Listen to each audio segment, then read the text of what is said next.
music every single day of my life.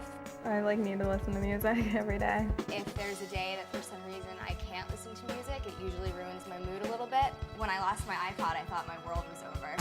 Ice Cube, Fall Out Boy, Bob Dylan, Brown, NWA, Maroon 5, The Grateful Dead. My parents listen to really good music, and I listen to a lot of music they listen to. Today I went and I bought the Eminem CD, which is the Marshall Mathers LP. I don't have any CDs, but I do have an iPod. I got a new iPod. I gave it to her to put everything on it because my computer wasn't working, and that's how I got all my songs. The band Radiohead, they just released this album, and their whole process behind it was, we're not going to ask you to pay for it. Make a donation if you want it, or take it for free, whatever. We just want you to have our music. I'd rather download it than buy it. Some CDs I've bought in. I'll buy discs still. I still go to Best Buy and buy CDs of something that's brand new that I want to hear before anyone else.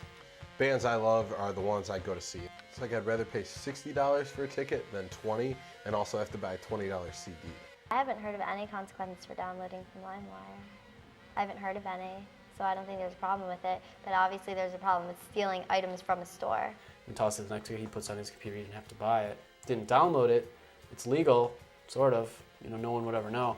And it just goes around. It's 100% stealing, no doubt. I just saw Across the Universe, and I loved that movie, and I felt bad illegally downloading it, so I bought it. There are some times when I'll hear a song and I just want to buy that one song instead of the whole album. I think it's a really beneficial thing where you can preview the song before you actually buy the whole album. Amazon, I know, does that. iTunes obviously does that.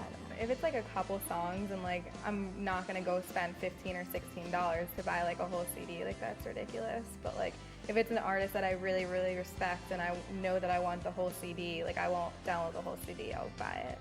Oh, MTV. I go to MTV.com. MTV does rap, punk rock, it does everything. In the mornings, I like to watch videos when they're on MTV and VH1. I love listening to the radio as well, because you hear new singles, you're like, oh, this CD's great, this band's coming out with something. I would say satellite radio.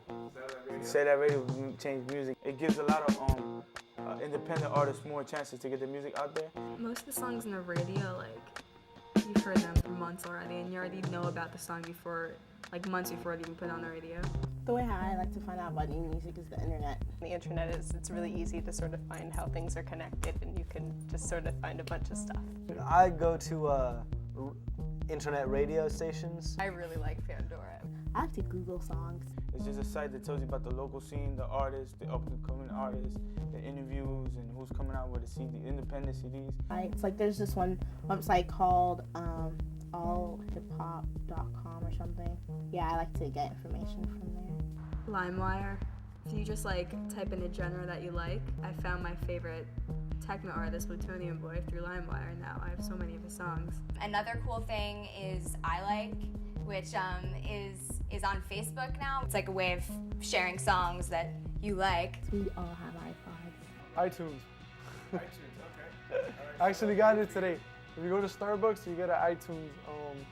You get an iTunes free song. If you download off of iTunes, it's real prominent for downloading. It downloads in an MP4 format, which doesn't work on any MP3 player unless you go through this weird converter system, and it's too complicated for my simple mind. You want all your music together in one place so you can always listen to it and take it anywhere. When I make playlists and I have them named after my friends or named after certain memories or certain time periods, so I could look back 2 years from now and know what I was doing. Today, more than ever, we can really put our own stamp on music.